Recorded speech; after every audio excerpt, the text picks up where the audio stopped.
Okay, and now we're going to get into the fuel system on this vehicle. All right, so this is used as direct injection with the high pressure pumps. I don't know how they are on the other manufacturers. It totally sucks on these things. That's the biggest fail point on this engine, is the high pressure system. A lot of times these engines run loud to begin with. If you have excessive noise or it sounds louder than normal, if you take a stethoscope, just put it down in this area of the block, that's where your high pressure pumps are. That's where your noise is coming from. If it sounds louder, you're selling them in pairs. A lot of times on these engines, you're going to see random misfire faults. Loves to throw random misfires, and you may not feel anything or may run pretty much smooth. The biggest issue with all of that is your fuel octane rating. Rover recommends 93, but you can get away with 87, 89 once in a blue moon. Again, this all comes back to the third owner. If they're running regular fuel in this thing, it's going to screw this engine up like you wouldn't believe. Usually if you get a random miss, best thing, what they recommend doing is go in there, dump a high quality fuel injection service in the tank. The best thing we used to use was the BG44K. This was actually had a hard misfire, a random misfire in it. You can see half the bottle is water in it. They just got bad fuel. But when it comes to your misfires and everything else, you still gotta rule out the basics on it. Not everything is going to be a component failure. It could just be that the customer is cheap. Okay, and the benefits of why we all went to direct injection and all. Better fuel economy, reliability and all. Okay, the low pressure sensor. So when you're going to end up having two fault codes on them for a fuel system fault. However, the most common one is going to be a high rail pressure sensor, and it will just flag it as a low fuel pressure. It doesn't go into detail on high or low. The one thing you want to always rule out is what your fuel pressures actually are. Like Josh was saying before, a lot of times you go in there, have high pressure pump faults, you have a faulty low pressure sensor. So when it comes to the fuel pressure issues, when it comes into your sensor readings, Rover has specs that should be what it should be, and then there's real world specs, and we'll get into them. The way it works is your best friend on any of these, if you have an issue and you just want to compare your data PIDs, is if you have another vehicle or a known good vehicle and you compare it to that vehicle. That's the only way you're going to get a somewhat of an accurate reading.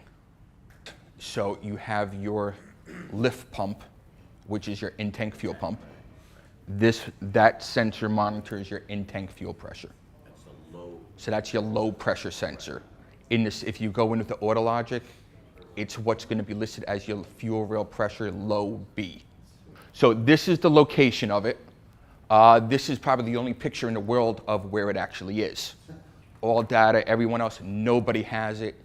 Even in Rover's manual, it does not exist. What you're going to see in the real world when you go to it, it's going to have an aluminum heat shield covering it. But that's where the sensor is located, on the right side of the transmission. Now that's on an LR4 in a Sport. The full-size Range Rover, I believe, is in the wheel well on that one, and that's on the driver's side, right?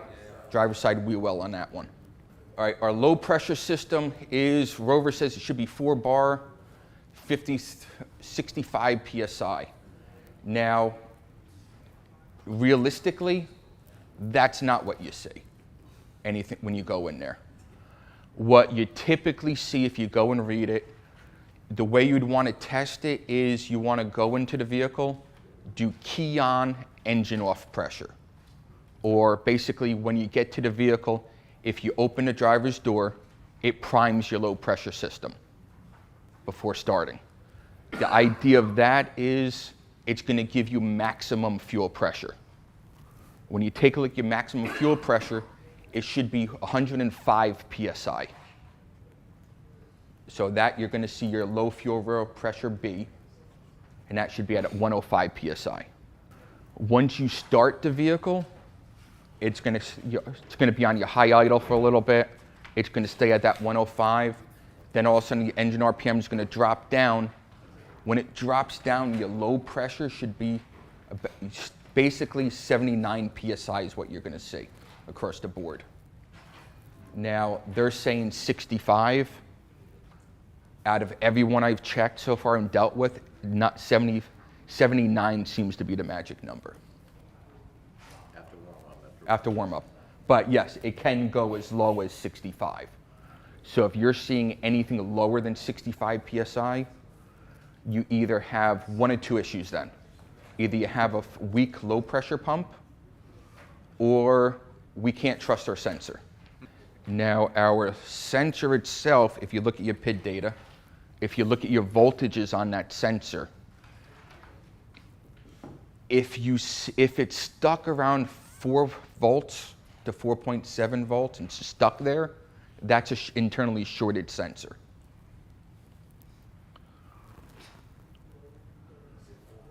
Yeah, basically 4 volts or higher.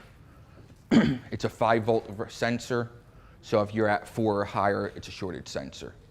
Ideally, you usually see, depending on what your pressure is, temperature, and everything else, it's usually anywhere between 0.8 of a volt to 2.5 is usually the ballpark range that you'll see. All you're really looking at really is when I give it gas or command different fuel pressures, is my voltage changing? If it's changing, okay, I think I have a good sensor then.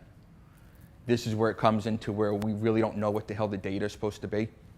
All right, so even though everything looks right, as long as everything seems right, and if we're still suspecting a low pump issue, what we would do then is, or drivability issue, is you change the sensor.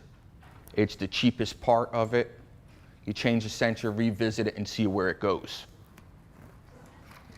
Okay, the other thing that can throw you for a loop too is your fuel pump driver module. That's usually when you're at wit's end, you've gone through the whole entire system, and now you still have low fuel pressure, it's acting erratic. It's usually ends up being the fuel pump driver module.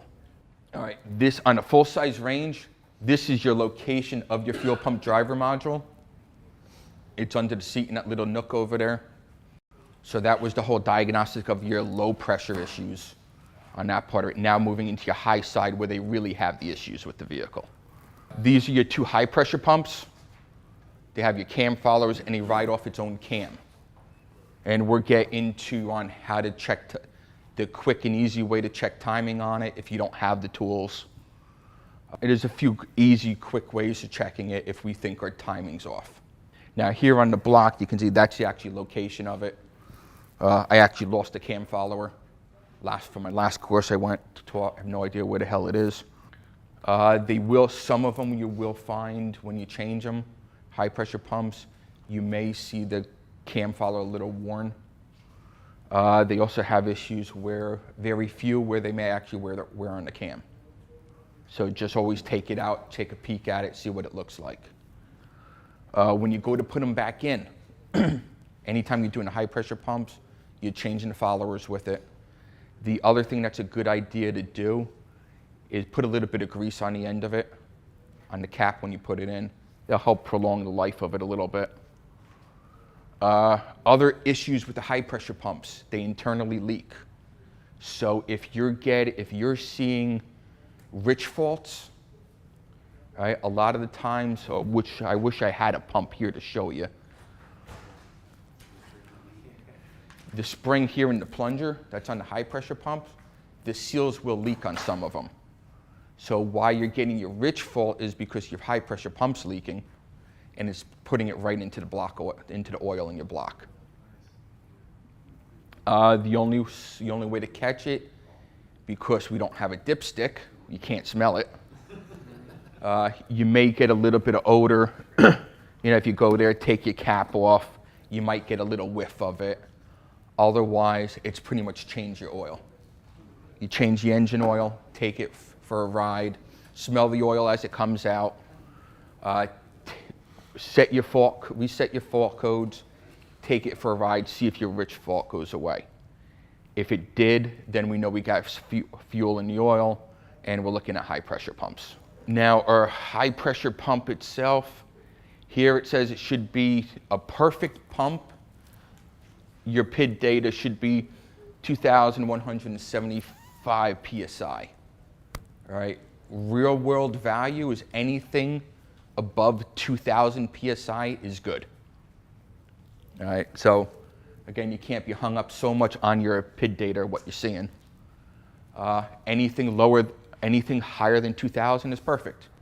Now, what you're going to see is, to diagnose that one, is, again, you're going to have your cold start.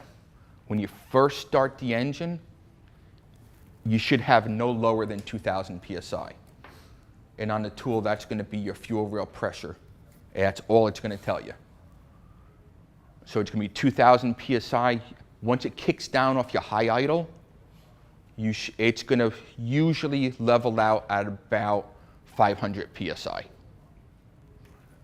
The next step you do is you bring the engine RPM up to 3,000 RPMs and hold it there. When you increase the engine RPM, you should see your high pressure actually increase up to that 2,000 PSI. Now, again, that's just a ballpark figure.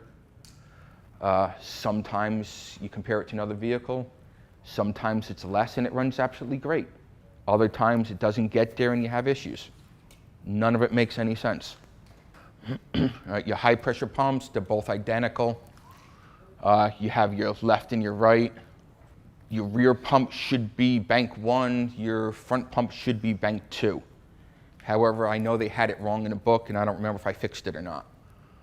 Best thing to do is follow your fuel line. If you have misfire faults on one bank, what they want you to do is replace all the injectors on that bank, along with it if we're suspecting fuel issues. Okay, fuel rail pressure high range sensor, that's this guy over here. Cold, you should see roughly between 3 to 0.15 volts. Hot, you should see about 2.3 volts. An internally shorted sensor is 4 volts or higher.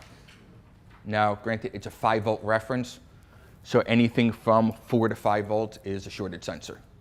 Now, this is, as you can see on that block, this is the location of your high pressure pumps. Again, I wish I had one to actually show you bolted to the engine. But that's your location of it. When you see it, you're gonna have your high pressure pumps, your fuel lines on it. It's gonna have the acoustic covers, so it's not as loud. All right, come back to your PID data that you were talking about before, Doug. When you come look at it, it's going to give you a duty ratio, and a lot of it is inaccurate. Some of it they use, some of it they don't. Here's your fuel rail sensor. Is it inaccurate because? What you can't. Here's the whole thing with it. Issue, no, you can't trust it. Let's put it this way. A lot of what you're seeing here, you really can't trust because everything relies on the sensor. Yeah, exactly. So if you have a bad sensor, everything's going to be off. This one's actually showing, I believe this is just showing at idle with a good sensor. This is actually a hot vehicle already running. If you look at your voltages, so here it would say fuel rail sensor high range, she's at 3.4, and then you have your low range sensor. Now, certain models, these screenshots come up differently than what it will on certain models. A supercharged one, which this one's off of, shows your readings totally different than a normally aspirated, just with how the layout is on it. I don't know why they couldn't get everything accurate, just one setup. What you're looking at when you get into it is your On this one, your fuel rail pressure, where it just says your rail pressure, that's your high sensor. That's going to be your fuel pressure reading for your high. So what I was saying, your fuel rail pressure low, the way that's going to come up is fuel pump control B low pressure. That's why we just go by rule of thumb. Anything lower than 2,000 psi on your high side on the cold start, or at 3,000 K, is anything lower than that is a faulty pumps. As long as we trust our sensors, everything relies on these sensors, which are garbage. But yes, in a perfect world, if you took STD's numbers and Autologic numbers, your readings would be identical. Now, the only difference is you'll find with the Autologic, it'll show extra PIDs that you won't get in the dealer's software because of a different variant on the engine.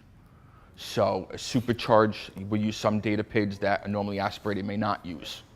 The only ones you're actually paying attention to is your fuel pump high, which is your fuel rail pressure, your high range voltage, your low range voltage, and your low side pressure.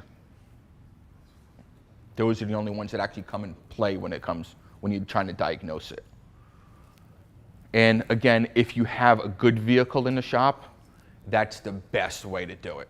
Hook it up to a known good vehicle, take a picture of it, save it. Our fuel rail pressure, our fuel injectors itself, they are prone to leaking.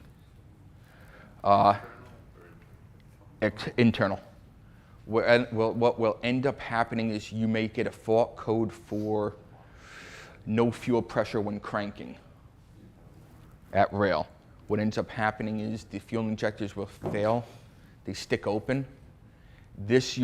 Usually you'll smell raw fuel coming out of the tailpipes, or a real strong fuel smell in the exhaust. They will fail to the point where you actually have fuel pouring out of the tailpipes while you're trying to crank it. I had one where it was enough to fill up a bucket while you're sitting there cranking the car. California has the same issues as we're having here. So you got the extreme heat and you got the cold weather. The random misfires seem to be affecting more in the colder climates than you have in the warmer with your random misfires. And it also depends on your fuel quality. Some parts of the country use more ethanol than others. That all plays in a factor of when your injectors fail, random misfire faults, and everything else that you have. Now, to get these injectors out, you will need a slide hammer to pull these things out. They do break easy. A lot of them are going to be stuck. Brake clean, or if you go in there with rust penetrant prior and just fill up the holes with rust penetrant, let it sit if you know you're going to go in there, then it'll come out a lot easier. Rule of thumb is if you got a bad injector, usually you're going to get a misfire on that bank or on that cylinder.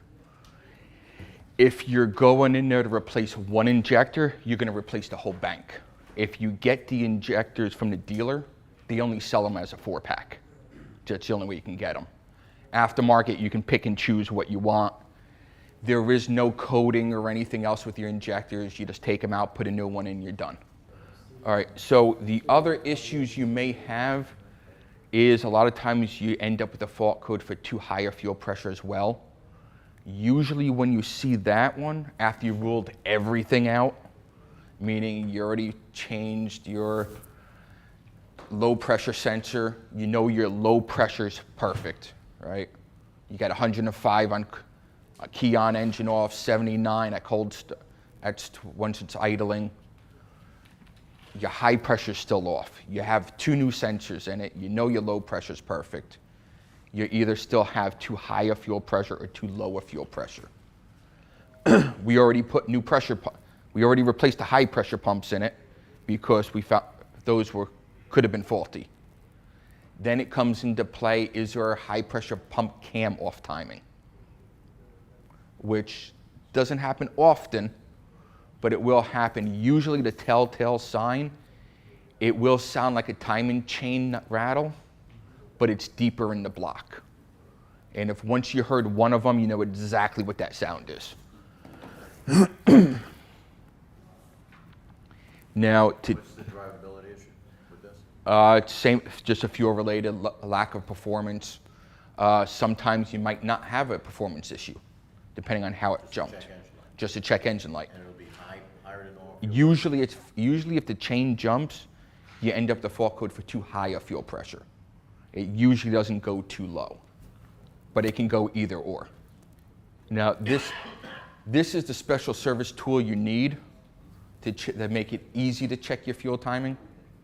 Now, a lot of you, unless you've gone in there and actually going in there to do your timing chains and everything else, you're not going to have it. This one I think was $35 off of eBay. That was about it. Anytime you're doing anything with these engines, you want the parts. Anytime you're getting involved with, if you're going to chains, tensioners, anything, do not go in there and start playing with it unless you actually have the tools. So get your special service tools. I mean, my whole kit here, this kit plus the timing tool for the high pressure pumps, I think was all on, the whole kit was under 200 bucks. This could happen anywhere between 15,000 miles to whenever. 20,000. It doesn't matter. I've had injectors fail at 15. Actually, 10,000 miles I had injectors fail on me, where I was filling up a 5-gallon bucket with fuel coming out of the tailpipes. And what about the chain? The chain itself, they fail. Tensioners wear out on them as soon as 30,000 miles, they'll fail. This is an oil, you think it's an oil-related issue or just quality? No, this is just quality control. And we'll see once we get to it. There's nothing to it. There's no hydraulics or anything else to your high pressure chain. All right, this tool here, to install her, you are taking out your crank sensor, setting your engine to top dead center. And once it's set to top dead center, this will fit into your flywheel, which all you do is take out your crank sensor. She's going to drop right in there. There's a gap in there where the square will fit, so it's only going to fit in one spot only. Once it sits in that flywheel, that's what they consider your safe mode. So that's basically top dead center. Now, there is a quick, easy way of determining whether or not you have a high pressure pump that jump timing or not without having the tools before you get involved in it. Once everything's set up, you put your tool in, you peg everything. If you're taking it apart, if you're taking your crank pulley off of it, mark the location of it. Take a paint stick, mark it so you know where it goes back in and everything lines up. It's not keyed? It is keyed, but you want to make sure your timing stays where it needs to be. So if you take that tool out, unlock your flywheel or something, you want to make sure everything goes back the same way. So this is your vacuum pump that's on the front of the engine. Your vacuum pump bolts right here. So what you're going to do is you're going to go in there, you're going to set your safe mode, take your vacuum pump off, and then take a look at your cam. Depending on where your cam location is, will tell you real easy what you have going on. And here you can see a better picture. This is the actual vacuum pump bolted to the front of the engine. Remove the 2 bolts to hold that on. That will come off and give you access to the cam. It looks a lot easier than it really is because you got to take a bunch of crap off to get to it. Okay, this tool, the special service tool that they have for it. So if everything's perfect, in a perfect world, if it's set to top dead, you'd put that in, everything would be great. That should fit. All right. This one, my cam is actually off. What you'd want to do is make sure your keyway, if you have it stripped down like this, you can see your keyway. If you're doing your change, your keyway needs to be at the 6 o'clock position. That's top dead. However, our high pressure pump is actually off because right now that tool should fit in it. So if you have the tool, it's the quick, easy way of doing it. You take your vacuum pump off, you know it's set up right, put it in the hole, it doesn't fit. One thing you don't want to do if your timing is off and you're trying to play with it and get it back, do not put a wrench on your crank and try to walk it back the other way. You're just going to screw your timing up even more. So take your time and actually just move your high pressure cam. Okay, so now the way of checking your timing without having the tool. So you still need to know where your top dead center is. Whether you have the peg to put in the crank sensor or not, or you take, if you don't have that, take number 1 spark plug out. On this engine, this is going to be your number 1 in the front here. Take your spark plug out, stick a screwdriver in it, whatever, crank it over till it's top dead. Now, if you can see it, try to look for the keyway on the crank if you can see it. Chances are you're not going to be able to, but the keyway needs to be in the 6 o'clock position. Here we have this one over here on our left. This is out of time, kind of like this one is. If you notice that big slot in the center, that's what your vacuum pump rides off of. Now, when you have that, if it's in time, that slot hole should line up with those bolt holes. So here's a closer version of it. Now, there's 2 different versions of that too. It can line up with it can still line up and be in time and line up with the bolt holes. But if you look at it, see where it says FOMOCO? That needs to be legible on top. So it would have to look just like it does in the screenshot. If it's not, your cam's 180 out. Or you're not on top dead center. And here's a picture of it actually set up. As you can see, that slot lines up with your bolt holes. So that's your timing's correct on the high pressure pump. But on that one, you're 180 out. Yes, exactly. I'm 180 out on this one. Because the FOMOCO Is on the bottom. But our timing's correct for the spot, just that I'm 180 out.